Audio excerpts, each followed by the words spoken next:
estarmos aquí é para rexeitar o Circular 5/2009 que publicou a Consellería de Educación sobre a negociación e que realmente incide en empeorar as condicións de traballo do profesorado das escolas oficiales de idiomas e na súa calidade de ensino. Eso supuxo levar unha folga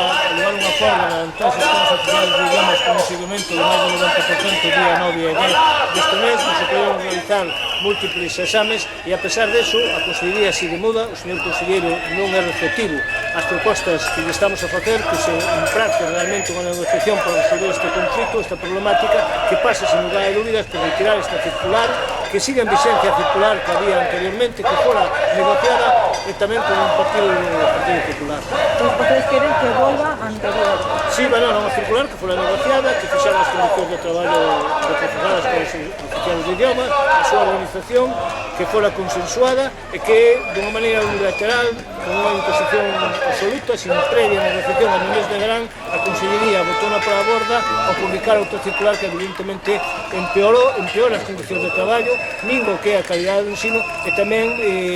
reduce o que son a oferta de plazas nas escolas oficiales de idiomas. En que sentidos vos perjudica esta nova circular? Bueno, esta circular perjudica polo que acabo de dicer, non? O profesorado vai a impartir unha carga de docencia superior,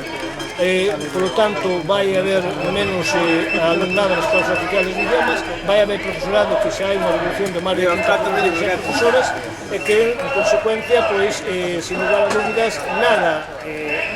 avanza, nada mellora no que deben ser os estudios de idiomas e, sin embargo, pois, recarga sobre as condicións de traballo por encima do que é o horario do profesorado de educación secundaria a estes profesionais que veñen desempeñando un traballo fundamental. Entonces, desde a Xunta estás mentindo porque les comunicaron que non se estaba producindo ningún despido ni se iba a producir. Bueno, é que evidentemente estamos ante unha consellería que realmente ten como, podríamos decir, como denominador común del control do goberno, pois está instalado na mentira permanente, non? É no que se preguntan aos centros de profesorado que estuvo traballando o curso anterior que neste momento está sin traballar a pesar de haber xa as ubicacións definitivas. Que preguntan tamén a profesorado das escolas oficiales de idiomas onde van máis de 35 profesores que tiñen o curso pasado, non? E ao mesmo tempo tamén está mentindo a respeito de que poden tela de xudicio no momento do traballo destes profesionais, xa que estes profesionais teñen unha carga lectiva igual co resto do profesorado dos centros